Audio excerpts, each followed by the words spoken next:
Ladies and gentlemen, the President of the United States.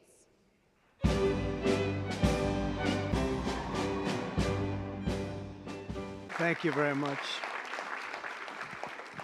This is a nice crowd, isn't it, huh? Washington, President Donald Trump is considering steps to dismantle the U.S. Department of Education, with potential executive action coming as early as this month.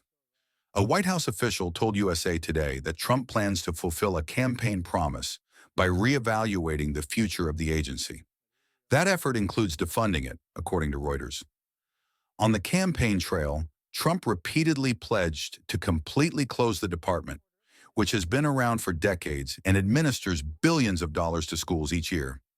Trump does not have the authority to abolish the agency by executive order, but experts told USA Today he might still direct the Secretary of Education to come up with plans to weaken its functions.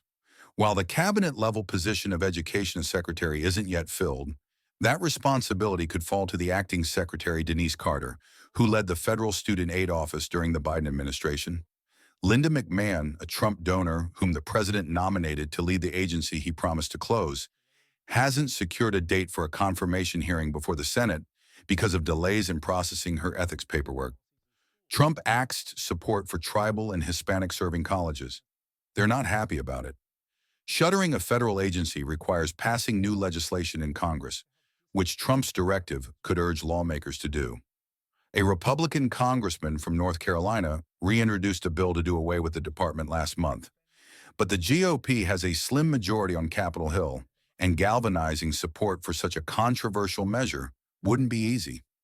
Republicans don't appear to have the votes, though that could change, according to Karen McCarthy, the Vice President of Public Policy and Federal Relations at the National Association of Student Financial Aid Administrators. The Education Department, which has no say in school curriculum, plays a major role in shielding students from discrimination. It also protects them from predatory colleges and holds higher education institutions accountable for ensuring their degrees provide a good return on investment. It oversees nearly $2 trillion in federal student loans, a figure on par with some of the biggest banks. Moving those funds to a different agency, such as the Treasury Department, which Republicans have proposed, would be no small feat, McCarthy said. Nobody could really imagine that Chase could fold into Citibank quickly or easily, she said. I don't know why people are thinking that the federal student loan portfolio could easily move. Just 2 weeks into the second Trump administration, the agency has already shifted directions politically in a big way. It has scrubbed references to diversity, equity, and inclusion from its websites and begun investigating high schools with gender-neutral bathrooms.